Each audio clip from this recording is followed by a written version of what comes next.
Patriarchs and Prophets, chapter 68. David at Ziklag. David and his men had not taken part in the battle between Saul and the Philistines, though they had marched with the Philistines to the field of conflict. As the two armies prepared to join battle, the son of Jesse found himself in a situation of great perplexity. It was expected that he would fight for the Philistines. Should he, in the engagement, quit the post assigned him and retire from the field, he would not only brand himself with cowardice, but with ingratitude and treachery to Achish, who had protected him and confided in him. Such an act would cover his name with infamy, and would expose him to the wrath of enemies more to be feared than Saul. Yet he could not for a moment consent to fight against Israel. Should he do this, he would become a traitor to his country, the enemy of God and of his people. It would forever bar his way to the throne of Israel, and should Saul be slain in the engagement, his death would be charged upon David. David was caused to feel that he had missed his path. Far better would it have been for him to find refuge in God's strong fortresses in the mountains than with the avowed enemies of Jehovah and his people. But the Lord in his great mercy did not punish this error of his servant by leaving him to himself in his distress and perplexity. For though David, losing his grasp on divine power, had faltered and turned aside from the path of strict integrity, it was still the purpose of his heart to be true to God.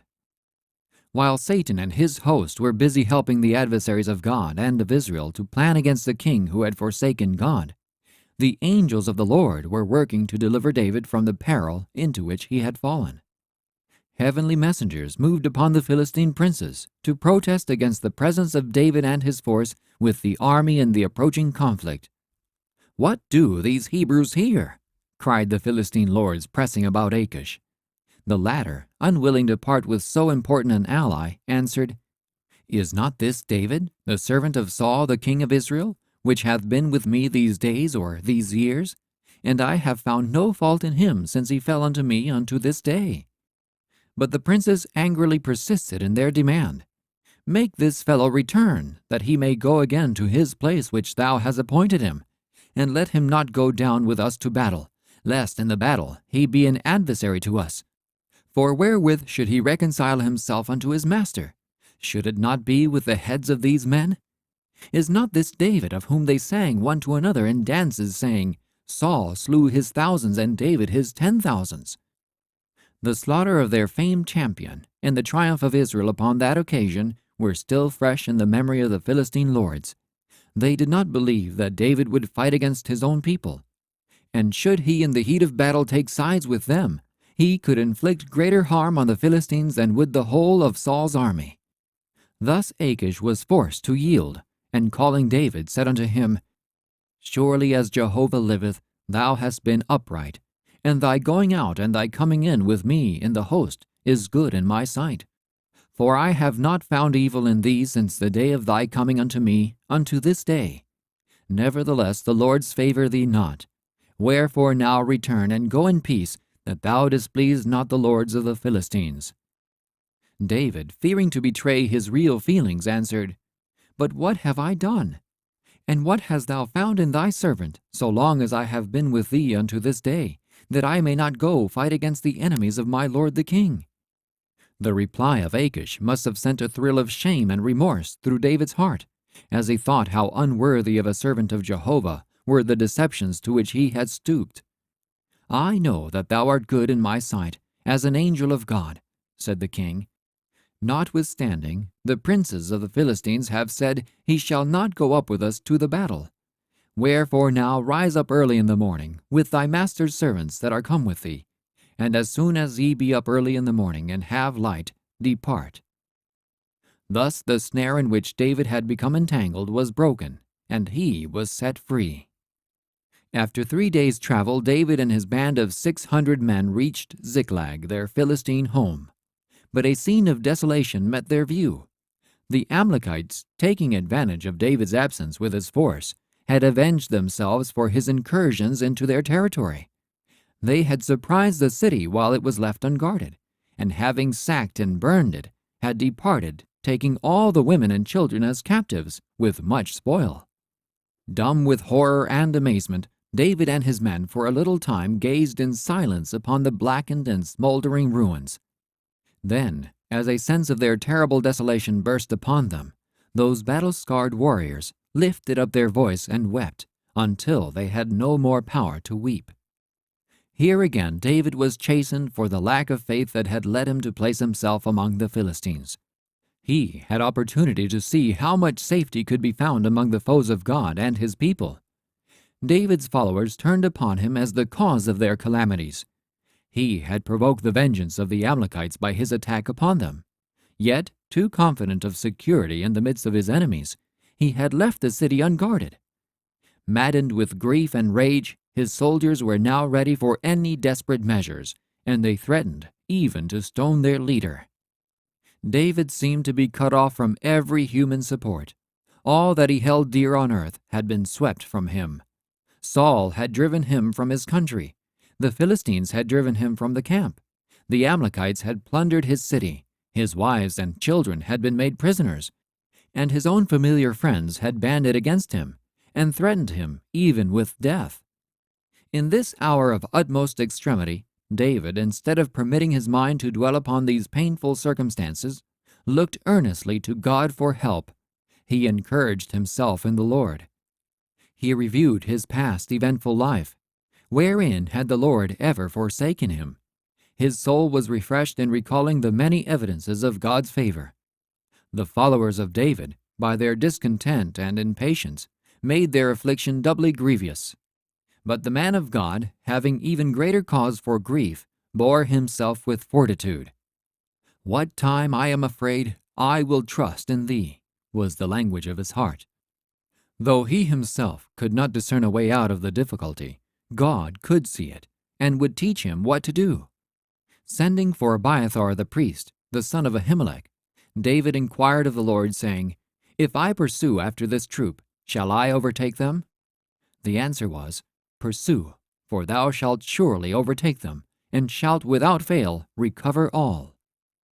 At these words the tumult of grief and passion ceased. David and his soldiers at once set out in pursuit of their fleeing foe. So rapid was their march that upon reaching the brook Besor, which empties near Gaza into the Mediterranean Sea, 200 of the band were compelled by exhaustion to remain behind. But David with the remaining 400 pressed forward, nothing daunted. Advancing, they came upon an Egyptian slave, apparently about to perish from weariness and hunger. Upon receiving food and drink, however, he revived, and they learned that he had been left to die by his cruel master, an Amalekite belonging to the invading force. He told the story of the raid and pillage, and then, having exacted a promise that he should not be slain or delivered to his master, he consented to lead David's company to the camp of their enemies. As they came in sight of the encampment, a scene of revelry met their gaze. The victorious hosts were holding high festival. They were spread abroad upon all the earth, eating and drinking and dancing, because of all the great spoil that they had taken out of the land of the Philistines and out of the land of Judah. An immediate attack was ordered, and the pursuers rushed fiercely upon their prey. The Amalekites were surprised and thrown into confusion. The battle was continued all that night and the following day, until nearly the entire host was slain. Only a band of 400 men, mounted upon camels, succeeded in making their escape. The word of the Lord was fulfilled. David recovered all that the Amalekites had carried away, and David rescued his 2 wives, and there was nothing lacking to them, neither small nor great, neither sons nor daughters, neither spoil, nor anything that they had taken to them. David recovered all. When David had invaded the territory of the Amalekites, he had put to the sword all the inhabitants that fell into his hands. But for the restraining power of God, the Amalekites would have retaliated by destroying the people of Ziklag. They decided to spare the captives, desiring to heighten the honor of the triumph by leading home a large number of prisoners, and intending afterward to sell them as slaves. Thus unwittingly they fulfilled God's purpose, keeping the prisoners unharmed to be restored to their husbands and fathers. All earthly powers are under the control of the Infinite One. To the mightiest ruler, to the most cruel oppressor, he says, "Hitherto shalt thou come, but no further." God's power is constantly exercised to counteract the agencies of evil. He is ever at work among men, not for their destruction, but for their correction and preservation. With great rejoicing the victors took up their homeward march. Upon reaching their companions who had remained behind, the more selfish and unruly of the 400 urged that those who had had no part in the battle should not share the spoils, that it was enough for them to recover each his wife and children. But David would permit no such arrangement.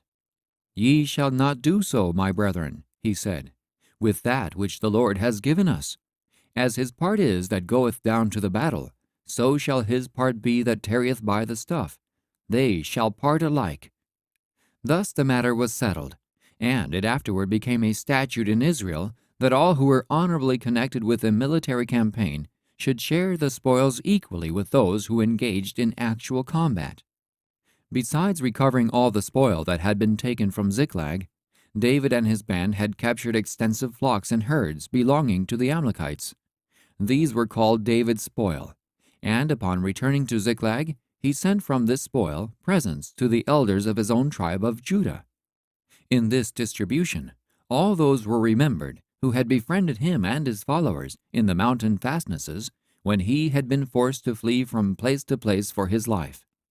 Their kindness and sympathy, so precious to the hunted fugitive, were thus gratefully acknowledged. It was the third day since David and his warriors returned to Ziklag. As they labored to restore their ruined homes, they watched with anxious hearts for tidings of the battle which they knew must have been fought between Israel and the Philistines. Suddenly a messenger entered the town with his clothes rent and earth upon his head. He was at once brought to David, before whom he bowed with reverence, expressing recognition of him as a powerful prince whose favor he desired. David eagerly inquired how the battle had gone. The fugitive reported Saul's defeat and death, and the death of Jonathan. But he went beyond a simple statement of facts.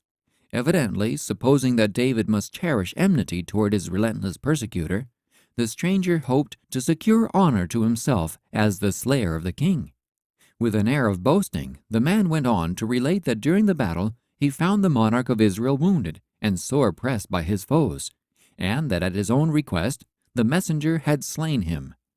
The crown from his head and the golden bracelets from his arm he had brought to David. He confidently expected that these tidings would be hailed with joy, and that a rich reward would be his for the part that he had acted.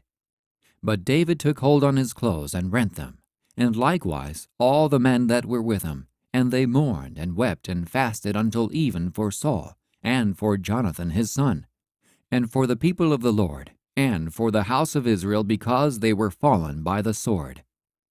The first shock of the fearful tidings past, David's thoughts returned to the stranger herald, and the crimes of which, according to his own statement, he was guilty. The chief demanded of the young man, "Whence art thou?" And he answered, "I am the son of a stranger, an Amalekite." And David said unto him, "How wast thou not afraid to stretch forth thine hand to destroy the Lord's anointed?" Twice David had had Saul in his power, but when urged to slay him, he had refused to lift his hand against him who had been consecrated by the command of God to rule over Israel. Yet the Amalekite feared not to boast that he had slain the king of Israel. He had accused himself of a crime worthy of death, and the penalty was inflicted at once. David said, "Thy blood be upon thy head, for thy mouth hath testified against thee, saying, I have slain the Lord's anointed." David's grief at the death of Saul was sincere and deep, evincing the generosity of a noble nature. He did not exult in the fall of his enemy. The obstacle that had barred his access to the throne of Israel was removed, but at this he did not rejoice. Death had obliterated the remembrance of Saul's distrust and cruelty, and now nothing in his history was thought of but that which was noble and kingly. The name of Saul was linked with that of Jonathan, whose friendship had been so true and so unselfish. The song in which David gave utterance to the feelings of his heart became a treasure to his nation and to the people of God in all subsequent ages. "Thy glory, O Israel, is slain upon thy high places. How are the mighty fallen? Tell it not to Gath, publish it not in the streets of Ashkelon, lest the daughters of the Philistines rejoice, lest the daughters of the uncircumcised triumph. Ye mountains of Gilboa, let there be no dew nor rain upon you, neither fields of offerings. For there the shield of the mighty was vilely cast away, the shield of Saul, as one not anointed with oil. Saul and Jonathan were lovely and pleasant in their lives, and in their death they were not divided. They were swifter than eagles, they were stronger than lions. Ye daughters of Israel, weep over Saul, who clothed you in scarlet delicately, who put ornaments of gold upon your apparel. How are the mighty fallen in the midst of the battle? Jonathan is slain upon thy high places. I am distressed for thee, my brother Jonathan. Very pleasant hast thou been unto me. Thy love to me was wonderful, passing the love of women. How are the mighty fallen, and the weapons of war perished. The end of chapter 68 of Patriarchs and Prophets.